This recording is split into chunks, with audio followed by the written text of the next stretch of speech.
आपने भ्रष्टाचार के आरोप लगाए रणधीर गोलन पे, आप ये कहते हो कि मेरी बिगड़ी का हल्के के मुद्दों की लड़ाई है, हल्के के मुद्दों की लड़ाई है, हल्के के मुद्दों की लड़ाई है। लड़ाई साथ की है तो आपने आज तक गिनवाई नहीं।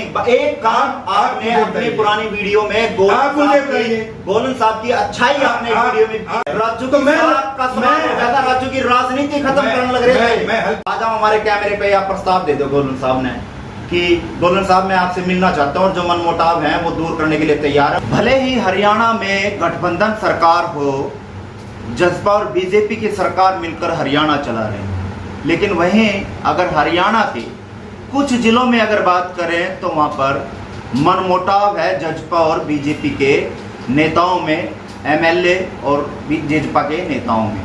वहीं पर अगर बात करें तो कैथल के पुंडरी विधानसभा क्षेत्र की अगर बात करें तो ऐसा ही कुछ वहां देखने को मिलता है।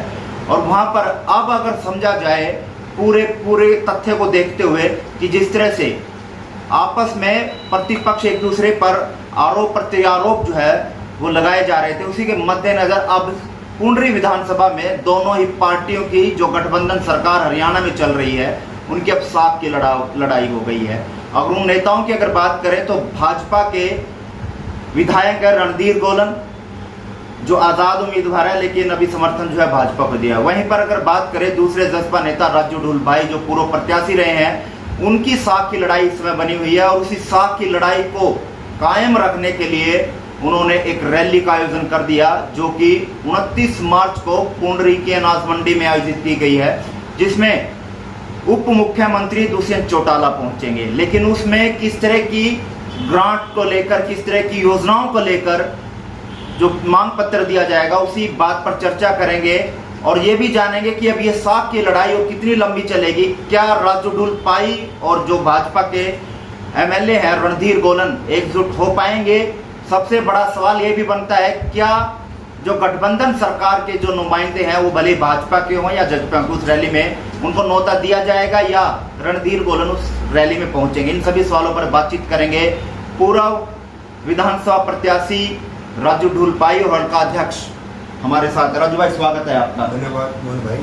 सभी आपके जो कैथल टीवी के व्यूअर्स हैं, दर्शक हैं, उन सबको मेरी हार्दिक नमस्कार और मेरी तरफ से मैं आपके सभी दर्शकों को होली के पावन पर्व की हार्दिक शुभकामनाएं देता हूँ। परमपिता परमात्मा से मैं यही दुआ करता हूँ कि ये रंगों का त्यौहार सभी लोगों के जीवन में खुशियाँ लेकर आए, त्यौहार अच्छे से मनाएं। लेकिन पुंडरी विधानसभा में खुशियों की सोचते हैं बारिश होगी, क्योंकि 29 तारीख को उप मुख्यमंत्री दुष्यंत चौटाला का अपने एक बड़ा आयोजन जो है वो कर दिया है। किस तरह की मांगे वो रखी जाएंगी, पहले तो हम इसी पे चर्चा करते हैं। उसके बाद जो आपका हरियाणा में भले गठबंधन चल रहा हो लेकिन आपका जो मनमुटाव देखा जा रहा है वो कहीं ना कहीं गठबंधन में प्रतीत होता हुआ दिखाई दे रहा है। नहीं देखिए मोहन जी, पहली बात तो मैं आपकी जो आपने बात कही मैं उसको थोड़ा करेक्ट कर दूँ।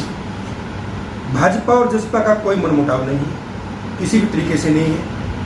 और मेरी कॉन्स्टिट्यूएंसी के अंदर भाजपा का विधायक नहीं है, निर्दलीय विधायक है। उनसे करोड़ों की ग्रांट वो सरकार से लेके आया है, सरकार का नुमाइंदा ही माना जा रहा है। आप मुझे सरकार में चेयरमैन भी बनाया था, आप आजाद नहीं कह सकते और नाम कह सकते कि भाजपा का नुमाइंदा नहीं है। नहीं, गलत, बिल्कुल गलत बात। वो निर्दलीय चुनाव लड़े, लोगों ने उन पर विश्वास जताया, उनको बनाया, सरकार को समर्थन दिया, बिल्कुल हर बात सही है। लेकिन वो भाजपा के नहीं, विधायक है, प्रत्याशी हैं, नुमाइंदे रहे हैं, सरकार को समर्थन दिया है। इस बात की बिल्कुल हम करते हैं। हमारा कोई वहाँ पर तो प्रत्याशी जो बीजेपी के थे डॉक्टर वेदपाल थे, प्रत्याशी थे, लेकिन नहीं आप देखिए ना, आप इसको जो प्रत्याशी थे, आप उसको कहीं जो प्रत्याशी बीजेपी के थे, आपकी बनती है गोलन साहब के साथ? मेरी बिगड़ी का है गोलन के साथ, मेरी पर्सनल का बिगड़ी है। आप मुझे बताइए, मुद्दों की लड़ाई होती है। राजू भाई मुझे वो पिछली वीडियो दिखानी पड़ेगी, आप पिछली वीडियो सारी दिखानी पड़ेगी। राजू भाई गलत, आपने भ्रष्टाचार के आरोप लगाए, चलो हम रैली पे बाद में बिल्कुल नहीं, भ्रष्टाचार के आरोप लगाए रणधीर गोलन पे, आप ये कहते हो कि मेरी बिगड़ी कर। मैंने कब कहा? मेरी पर्सनल तौर पे क्या आप ये कह रहे हो कि मेरी बिगड़ी कर? मेरी पर्सनल तौर पर लड़ाई कहाँ है? कोई जमीन की लड़ाई है, कोई घर की लड़ाई है, कोई पैसे की लड़ाई है, साख की लड़ाई, हल्के के मुद्दों की लड़ाई है, हल्के के मुद्दों की लड़ाई है, हल्के के मुद्दों की लड़ाई है, लड़ाई साख की है। नहीं मोहन भाई, हल्के के मुद्दों की लड़ाई है, लोगों की लड़ाई है, लोगों की भलाई की लड़ाई है, लोगों के कामों की लड़ाई है। तो गोलन साहब काम करवा रहे हैं, अच्छी बात है, करवाएं, अच्छी बात है। कहीं को गलत काम होगा तो उसको हम टोकेंगे। टोको, अच्छी बात है। हमने सिर्फ यही कहा है कि जहां पर मुद्दों की लड़ाई है, ये कोई व्यक्तिगत लड़ाई नहीं है, ये विचारों की लड़ाई नहीं है, ये सिर्फ मुद्दों की लड़ाई है कि कोई कौन गलत, कहाँ को गलत काम, अच्छे काम है तो हम कहेंगे अच्छे काम है, करोड़ों ग्रांट अच्छे तो आपने आज तक गिनवाए नहीं। एक काम आपने अपनी पुरानी वीडियो में गोलन साहब की अच्छाई आपने वीडियो में आप मुझे बताइए। मैं पर्सनल तौर पर, मैंने कब उनका पर्सनल तौर पर मेरी उनसे कोई लड़ाई है या मैंने मेरा कोई गलत किया है या मैंने उनको गलत किया है? मोहन मामा भांजा एंड सन्स आपने कह दिया, ये गलत भ्रष्टाचारी आपने ये गलत बात थी क्या? ये सही बात थी। हर विभाग के अंदर भ्रष्टाचार था, हर विभाग के अंदर कमीशन खोरी थी, और हमने वही बात आ गई, मुद्दों की लड़ाई थी, मैंने मुद्दे उठाए। साहब की लड़ाई है, मैं भी कह रहा हूं राजू भाई, साहब की लड़ाई है। उसी साहब को बचाने के लिए राजू भाई आपने उप मुख्यमंत्री दुष्यंत चौटाला को जो है वो बुला लिया। किस बात की? इन्हीं साहब किस चीज की बचाने के लिए? उप मुख्यमंत्री सरकार के अंदर है, सरकार हमारी है, सरकार का मुखिया हमारा है। राजू तो मैं राजू की राजनीति खत्म करने लग रहे हैं। मैं हल्के के लोगों के लिए सौगात ना मांगू, अपने काम ना मांगू, कि अपने हल्के लोगों के लिए जो हमारी मांगे हैं वो तो आप हर बार ना मंगवाए। वो तो आप हर बार पत्थर लेके जाते हो। मैं जाता हूँ, काम लेके जाता हूँ, लेकिन सामूहिक मांगे होती है। 54 के 54 गांव, अगर एक पटल पर उप मुख्यमंत्री आए, लोगों की मांगों को वहां मांगे, पुंडरी की जो समस्याएं हैं उनके सामने हम रखें, जो कॉलेज की है या और कोई मांगे हैं वहां रखें, लोगों के सामने रखें। उस चीज में वो कॉलेज की मांग, और वो तो जो एमएलए साहब आपके गोलन साहब, वो विधानसभा में भी उठा चुके हैं। उनको लोगों ने विधायक चुना है, उनका फर्ज बनता है विधानसभा के अंदर बोलने का। विधानसभा के अंदर मुझे बोलने का मौका मिलता तो मैं बोलता। कोई विधानसभा के अंदर लड़ाई लड़ता, कोई बाहर लड़ता है। सरकार है, हम यहाँ लड़ाई लड़ रहे हैं, हम भी प्रयास रहते हैं, अच्छे काम है, बढ़िया है, कॉलेज वो भी बनवाए, उनके प्रयास रहते हैं। विधायक है वो, उनकी जिम्मेवारी मुझसे ज्यादा बन। राजू भाई की राजनीति खत्म होने लग रही थी, जिसकी राजनीति को बनाने के लिए, साथ बचाने के लिए दुष्यंत चौटाला को बुलाया गया। आप मुझे बताइए मोहन भाई, राजनीति कोई किसी व्यक्ति कोई नहीं खत्म कर सकता, ना किसी का। ये तो राजनीतिक लोगों के किसी के मुंह के कहने से, अगर मैं किसी को कहूंगा कि वो खत्म हो गया, लोगों ने फैसला करना होता है, लोगों ने वोट देना होता है, लोगों के दिल के अंदर जो व्यक्ति रहेगा उसको कोई खत्म नहीं कर सकता। राजू भाई, आपको नहीं लगता कि पुंडरी विधानसभा के लोगों को गुमराह किया जा रहा है? किस बात पे? अगर आप दोनों एकजुटों का काम करें, उधर पुंडरी विधानसभा क्षेत्र के लोगों के लिए एक अच्छा काम कर सकते हैं, लेकिन आप लोग एकजुट नहीं है, जिसका खामियाजा पुंडरी विधानसभा के क्षेत्र के जो लोग हैं उनको भुगतना पड़ेगा। आप मुझे मोहन भाई ये बताइए, कब राजू भाई ने कहा कि विधायक ने कहा हो कि आप यहाँ पे आइए, राजू भाई वहां ना गया हो, या कभी ये कहा हो कि ये काम कर लीजिए, राजू भाई ने टांग अड़ाई? आप मुझे बताइए। आप गए? मैं तो जब मैंने मुद्दे उठाए उससे पहले मैं बहुत बार आपने भ्रष्टाचार और ये, आप फिर वही बात मोहन भाई, आप आंखें बंद कर लो। नहीं, आप गए ना, बोलो आप गए। आप मुझे बताइए, क्या आपने प्रस्ताव रखा? मैं तो आपने प्रस्ताव रखा कि हम दोनों मिलकर पुंडरी विधानसभा क्षेत्र के लिए कुछ अच्छा काम करें, आपने ये बात रखी? आप पिछला अखबार उठा के देखिए, 6 महीने पहले का पुंडरी रेस्ट हाउस के अंदर विधायक जी के साथ मेरी अखबार में बाकायदा फोटो आई थी, जहाँ बैठ के जब पुंडरी की ग्रांट हम लेके आए थे, जब मैंने बताया था कि विधायक जी ग्रांट लेकर आए हैं काम करवाने के लिए, अगर हम एक्टिव होते तो मैं फोटो के पीछे की तस्वीर भी तो कुछ और थी। क्या तस्वीर तो रही मुझे? वहाँ से आप नाराज होकर भी निकले थे? नहीं, हम बिल्कुल, मेरा ऐसा विधायक जी ने बात नहीं मानी, आपके कामों को नहीं देखा, ग्रांट आप भले ही लेके आए हो, वहाँ से मनमुटाव हो, कभी निकले थे आप? नहीं, बिल्कुल ऐसा नहीं मोहन भाई, मेरा ऐसा स्वभाव है ही नहीं, किसी से नाराज हूँ, मैं ऐसा हूँ नहीं, और ना मैं किसी से तू तरक करता हूँ, ना मेरी ऐसी मंशा है। वीडियो देखने लग रहा है, जो भी लोग इस वीडियो को देख रहे हैं ना, इसमें शेयर भी जरूर करियो। अब वीडियो के सामने हम राजू भाई तय साफ और स्पष्ट बात पूरे करवाएंगे, सोचेंगे भी पुंडरी विधानसभा क्षेत्र के लिए लोग हैं जो, उनके लिए बढ़िया काम ये कर सकें, और ये भी चाहेंगे कि गोलन साहब और राजू भाई ये दोनों एक हो जाएं और एक हो गए जो विधानसभा क्षेत्र पुंडरी उसमें अच्छा काम कर सकें। चलो आज हम हमारे कैमरे पे आप प्रस्ताव दे दो गोलन साहब ने कि गोलन साहब मैं आपसे मिलना चाहता हूँ, और जो मनमुटाव हैं वो दूर करने के लिए तैयार हैं, और पुंडरी विधानसभा क्षेत्र के जो लोग हैं उनके विकास को लेकर, उनके काम को लेकर हम दोनों भाई मिलकर पुंडरी आपके माध्यम से आने वाले 29 तारीख को उप मुख्यमंत्री दुष्यंत चौटाला जी पुंडरी के राज मंडी में है, सांझी जगह है। मैं आपके माध्यम से विधायक जी को, चेयरमैन साहब को इनवाइट करता हूं कि भी वो आप रैली के अंदर आए, आपका स्थान आरक्षित है, आप लोगों को भी आशीर्वाद दें, दुष्यंत चौटाला जी अपने हल्के के लिए मांग करें, आपका स्वागत है, आपकी पहल है। पर्सनल भी आप निमंत्रण देने बिल्कुल जाएंगे? देंगे, क्यों नहीं देंगे, हर व्यक्ति को निमंत्रण देंगे। चलिए 29 तारीख को कितने बजे कहां पर ये रैली का आयोजन किया जा रहा है और किन किन मांगों को लेकर जो है वो ज्ञापन दिया जाएगा पुंडरी क्षेत्र के विकास के लिए? देखिए मोहन भाई, हमने 29 तारीख को सुबह 11 बजे का हम कार्यक्रम हमने नाज मंडी में रखा है। कृष्ण जी वहीं पे आएंगे। तो पुंडरी की बहुत ऐसी मांगे हैं, जैसे अब हमने गांव के दौरे करने हैं, मैं गांव में लोगों को इनवाइट करने के लिए जाऊंगा। तो हम हर गांव से जो वहाँ पर सरपंच है, पूर्व सरपंच है, जो मौजूदा लोग हैं, जो युवा है, उन सबको बुलाएंगे। मैं उनसे यह आग्रह करूँगा कि गाँव की कोई भी साझी मांग है आपकी, जो समस्या है, आप उसको मुझे लिख कर दें। हम एक मांग पत्र बनाएंगे, तो दूषण जी के सामने रखेंगे। उस मांग को हम उस मांग पत्र में रखेंगे और दूषण जी के सामने मंच के माध्यम से मैं उन मांगों की मंजूरी के लिए वो लोगों के सामने ही उस मांग को रखेंगे। तो मैं पूर्ण विश्वास दिलाता हूँ कि जो भी लोग मांग लिख कर हमें देंगे, उस मांग पत्र से के माध्यम से उस पर मंजूरी दिलवाने का काम मैं करूँ। राजू भाई, मैं अगर आपकी याददाश्त तेज कर दूँ, पीछे के बैकग्राउंड में अगर मैं आपको लेके चलूँ, तो मैं समझता हूँ कि आपने पिछला विधानसभा क्षेत्र का जो चुनाव था कौन से का, वो आपने लड़ा। तो आप हर एक गांव में गए हैं, हर एक जगह गए हैं, तो आपको बखूबी याद होगा कि कौन सी मांग होनी चाहिए। मांग पत्र तो पहले बना लेना चाहिए था। यहाँ का किस गांव में समस्या है वो तो आपने खुद जाकर जो धरातल पर देखी होगी। मोहन भाई, ऐसा होता है कि गांव में एक समस्या नहीं होती।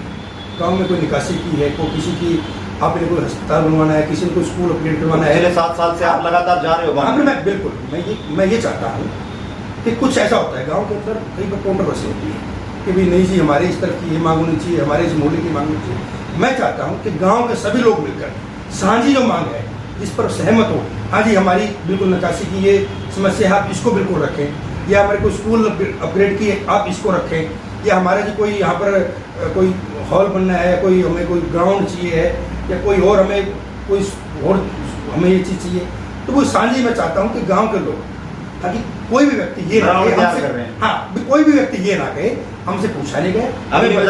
अगले विधानसभा चुनाव का ग्राउंड तैयार कर रहे हैं। नहीं देखिए, वो तो पार्टी हाईकमान का फैसला है मोहन भाई। मेहनत करना इंसान का फर्ज होता है। मैं अपना कर्म कर रहा हूँ, हम वो काम अपना भी कर रहे हैं। ऐसी क्या सौगात आपको लगता है कि होनी चाहिए पुंडरी विधानसभा क्षेत्र के लिए? आपकी तरफ से क्या जो है वो मांग पत्र दिया जाएगा गाँव के लोगों के अलावा? मोहन भाई, ये क्या जरूरत आप अभी समझते हैं? ये हम मांग अभी कहना जल्दबाजी होगी, हमारे पास 10-12 दिन का समय है, तो मैं सभी लोगों से बात करके, हम शहर के लोगों से बात करेंगे कि कौन सी ऐसी मांगे हैं जिनके माध्यम से हम उप मुख्यमंत्री से, हरियाणा सरकार से ये दरख्वास्त कर सकें कि हमारे हल्के के लिए कि भाई ये मांग पूरी की जाए। तो हम ये रैली में ही उस चीज़ वही आपसे हम जानना चाह रहे हैं कि ऐसी पुंडरी विधानसभा क्षेत्र के लिए कौन सी मांग ऐसी लगती है आपको कि जो मांग पत्र में होनी चाहिए और उप मुख्यमंत्री दुष्यंत चौटाला उस पर हाँ भी करें? बिल्कुल, एक तो हम सरकारी कॉलेज की जो मांग है, बिल्कुल वो जो हमारी है, तो विधायक जी ने बताया था कि भी वहाँ पर सब डिवीज़न का भी मामला है। और सबसे जो मैं जो चाहता हूँ, हर गांव के अंदर कहीं ना कहीं निकासी की बहुत बड़ी दिक्कत है। किसी भी गांव में चले जाए, चाहे वहाँ पर गलियाँ बना लें, नाली बना लें, लेकिन जब तक पानी की निकासी नहीं होगी तो कोई फ़ायदा नहीं गलियों का और नालियों को बनाने का। तो सबसे मेन जो मुद्दा है, मोस्टली गाँव में जो मेरी बात होती है, तो कहीं ना कहीं निकासी की दिक्कत है। तो सबसे बड़ी मांग मैं ये मानता हूँ, डेवलपमेंट के लिए निकासी होना बहुत ज़रूरी है। करवा पाओगे निकासी? डेफिनेटली क्यों नहीं करवा पाएंगे? 60 साल से कांग्रेस ही नहीं करवा पाई, अब 7 साल बीजेपी को भी हो गए हैं। अब मैं पिछले किसने क्या किया भी हो रहे हैं। मैं मोहन भाई, इन टाइम पीरियड में एक गांव की निकासी आप लोग करवा पाए हैं? एक गांव की? डेफिनेटली मैं आपको बताता हूँ, पाई गांव की पंचायत भी दुष्यंत चौटाला जी से मेरे साथ मिलने के लिए गई थी, और सबसे उन्होंने 7 मांग हमने रखी थी उसके अंदर, लेकिन हालात तो अभी उन 7 मांग के अंदर अब मुझे निकासी ये नहीं है कि भाई आज आपने कह दिया और कल ही निकासी हो गई। प्रॉपर पूरा इतना बड़ा गाँव है। दुष्यंत जी ने डिप्टी डायरेक्टर को उस दिन ही नोट बना के भेज दिया था कि गाँव की निकासी करवाई जाए। वो फाइल में पर्सनली तौर पर मैं डायरेक्टर साहब से भी आया, ऊपर नीचे में फाइल हमारी वो चल पड़ी है। आप ये मानिए कि 1 महीने के अंदर पाई गांव की जो निकासी है वो निश्चित तौर पर हो जाएगी। राजू भाई, भले कांग्रेस रही हो, इनेलो रही हो या बीजेपी अभी मौजूदा हो, लेकिन निकासी की समस्या कोई नहीं दूर करा पाया। अब आपने ठानी है, आपका भी टाइम पीरियड आ गया, आपको भी देख लेंगे कितना निकासी आप करवा पाएंगे। भले नोट बनाकर राजू भाई और मुख्यमंत्री जो रहे हैं उन्होंने भी दिए होंगे, और जो मंत्री रहे हैं उन्होंने भी नोट बना दिए, लेकिन निकासी की समस्या आज भी कैथल की दूर को नहीं हुई। मोहन भाई, जो व्यक्ति लगन करता है तो मुझे नहीं लगता कि उससे भी मंजिल दूर होती है। कि कोई व्यक्ति सच्चे मन से ये चाहे कि ये काम करवाना है, तो मुझे नहीं लगता कि वो काम दूर हो सकता है, समय लग सकता है, लेकिन काम अगर इंसान की नीयत हो तो हो जाता है। मेरा प्रयास यही है कि भाई निकासी ही मेरे लिए मेन मुद्दा है, तो लोगों के जो पानी है उसकी निकासी डेफिनेटली। तो उसका कोई रोड मैप पहले आपने तैयार किया हो कि हम निकासी की जो व्यवस्था है वो किस तरीके से हम करवा पाएंगे? हाँ बिल्कुल, ये तो गांव वालों से बात होती है, गांव वालों को पता होता है कि भी हमारा ये जो ये ड्रेन है हमारे यहाँ पास लगती है, इस ड्रेन में यहाँ से निकासी हो जाए, इतने किलोमीटर के यहाँ पाइप दबने हैं, यहाँ से जी अंदर से पाइप जाएगी, कहीं बाहर से खोद वो बिल्कुल टोटली वो बात गांव वालों को पता होता है कि निकासी किस तरफ से। उप मुख्यमंत्री के साथ और कौन कौन लोग जो है मंत्री मौके पे पहुंचेंगे, वो कौन कौन देखिए आमंत्रित किए गए हैं? हम उसमें हमारे ईश्वर सिंह जी हैं, मैं तो अपनी तरफ से जो हमारे जिला कैथल की जितना भी हमारा शिष्ट नेतृत्व है, जेजेपी का, बीजेपी का, हम सबको निमंत्रण देंगे, वो सब आएंगे। निशान सिंह जी आएंगे, प्रदेश के अध्यक्ष हैं। बाकी फिर कितने लोगों के आने की उम्मीद आप मानते हैं? कितने लोग जो है इस रैली में आमंत्रित किए जाएंगे, कितने लोग पहुंचेंगे? तकरीबन हम 10 से 12 हज़ार हमारा टारगेट है इतने लोगों को। तो लोगों से क्या अपील आप करना चाहेंगे? मैं आपके माध्यम से बिल्कुल हाथ जोड़कर पुंडरी हल्के के लोगों से, जिला कैथल के लोगों से ये अपील करता हूँ कि आने वाले 29 तारीख को आपके अपने उप मुख्यमंत्री हरियाणा सरकार आपके द्वार आ रही है, तो आप सभी लोग बढ़ चढ़कर इस रैली के अंदर भाग लें। आपकी जो भी समस्याएं हैं, आपके जो भी काम है, आप उनको लेकर आएँ। मैं आपकी समस्या को, आपके कामों को उस रैली के माध्यम से, मंच के माध्यम से उप मुख्यमंत्री हरियाणा सरकार के सामने रखने का काम करूंगा, और मैं पूर्ण विश्वास आपको दिलाता हूं कि आपके जो भी काम होंगे उस पर मोहर लगवाने का काम हम करेंगे। बहुत बहुत धन्यवाद। और ये थे हमारे साथ राजू ढुलपाई, जिन्होंने साफ तौर पर आम जन को जो है वो न्योता दिया है कि 29 मार्च को जो है कुंडरी में अनाज मंडी में उप मुख्यमंत्री दुष्यंत चौटाला की रैली का आयोजन किया जा रहा है। लेकिन रैली का भले ही नाम दे दिया हो, लेकिन यहाँ पर साख की लड़ाई जो है वो साफ तौर पर देखी जाती है कि अब आने वाले समय में इस साख की लड़ाई में कौन जीत पाता है। लेकिन साफ तौर पर जो बीजेपी कुंडरी विधानसभा क्षेत्र के जो विधायक है रणधीर गोलन, उनको भी हमारे इस चैनल के माध्यम से निमंत्रण दिया गया, पर्सनल तौर पर भी वो उनको निमंत्रण देने जाएंगे। लेकिन अब सवाल बड़ा ये खड़ा करता है कि क्या विधायक रणधीर गोलन इस गठबंधन सरकार की जो रैली का आयोजन किया जा रहा है उसमें पहुंचेंगे या नहीं पहुंचेंगे, ये आने वाला समय बताएगा। और खबरों के लिए आप देखते रहें कैथल टीवी। नमस्कार।